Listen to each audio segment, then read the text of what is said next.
অনেক তো হলো সেই একঘেয়েমি পরম্পরা ধরে চলে আসা লাল লাল মাংসর ঝোল আর ভাত। চলো এই সব ঝেড়ে ফেলে আমরা তো এখন রাজা রানীদের মতো বাঁচছি, তাই আমাদের খাওয়া দাওয়াটাও কিন্তু পরিবর্তন করতে হবে। তার জন্য আজকে বানাচ্ছি চিকেন মহারানি। হ্যাঁ, মহারানির মতোই কিন্তু টেস্ট হবে। তো তার জন্য প্রথমেই 500 গ্রাম চিকেন নিয়ে নিয়েছি, আর চিকেনটাকে ভালোভাবে ধুয়ে নিয়ে ওর মধ্যে নুন, আদা রসুন বাটা 1 চামচ, টক দই আর দিয়ে দিয়েছি লেবুর রস হাফটা, দিয়ে খুব ভালোভাবে হাত দিয়ে ম্যারিনেট করে আধ ঘন্টা রেখে দিয়েছি। তত সময়ে এদিকে একটা মশলা বানিয়ে নিচ্ছি।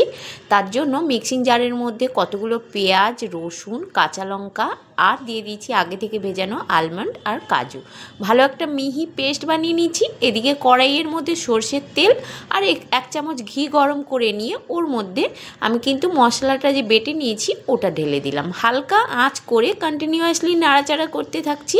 মাথায় রাখতে হবে মশলাটা যেন না পুড়ে যায়, পুড়ে গেলে কিন্তু সব শেষ।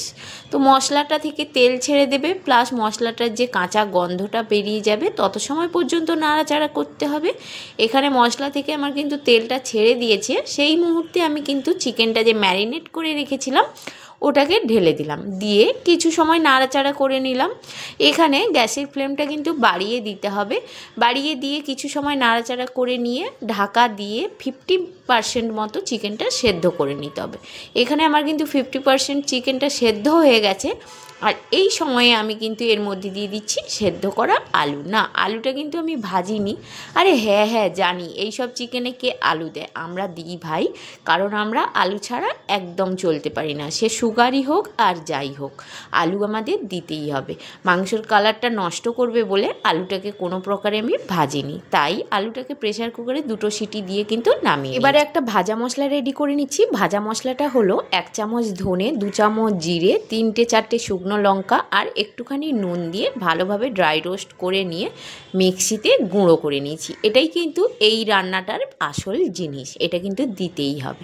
এবার এই গুঁড়োটা করে নেওয়ার পরেই কিন্তু আমি মাংসর মধ্যে এই গুঁড়োটা দিয়ে দিলাম, আর দিয়ে দিলাম 1 চামচ গরম মশলার গুঁড়ো, দিয়ে আবারও নাড়াচাড়া করে নিয়ে আর 30% যে চিকেনটা বাকি আছে সেটা সেদ্ধ করতে হবে, প্লাস আলুটাও একটু বাকি আছে সেটা সেদ্ধ করে নেব। তার মাঝে কিন্তু একটু টেস্টটা আনার জন্য একটুখানি চিনি দিয়ে দিলাম, আর এখানে মশলা ধোয়া যে জলটা রেখেছিলাম ওটা দিয়ে দিলাম, আর এখানে আমি দিয়ে দিলাম কিন্তু হাফ বাটি মতো দুধটা কিন্তু দিতেই হবে। দুধটা দিলেই কিন্তু এই চিকেনটার মহারানি ভাব আসবে।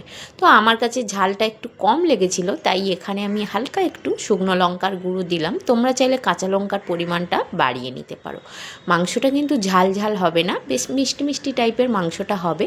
তো আবারও ঢাকা দিয়ে 30% আমি কিন্তু সেদ্ধ করে নিয়েছি। 70-30 100% কিন্তু সেদ্ধ হয়ে গেছে। এবারে লাস্টে ধনেপাতা কুচি, কাসুরি মেথি দিতে হতো কিন্তু আমার কাছে নেই, তাই আমি স্কিপ করে গেলাম। তোমরা চাইলে এখানে দিতে পারো। এবার ভাত, রুটি, পরোটা, ডাল, সবজি যার সাথে পারো তোমরা কিন্তু খেতে পারো। আরে না না, বলছিলাম ভাত, রুটি, পরোটা যেটার সাথে পারো কিন্তু তোমরা এই চিকেনটা খেতে পারো। অসাধারণ খেতে হয়েছিল, অবশ্যই ট্রাই করো আর আমাকে কিন্তু জানাতে বলো না কেমন হয়েছে। আমারও খিদে পেয়ে গেল, আমিও খেয়ে নিই। আরে আমার ছেলে চলে আসবে। আরে যা, এই বলতে বলতে আমার ছেলে চলে এলো। টাটা, চলি, বাই, ভালো থেকো।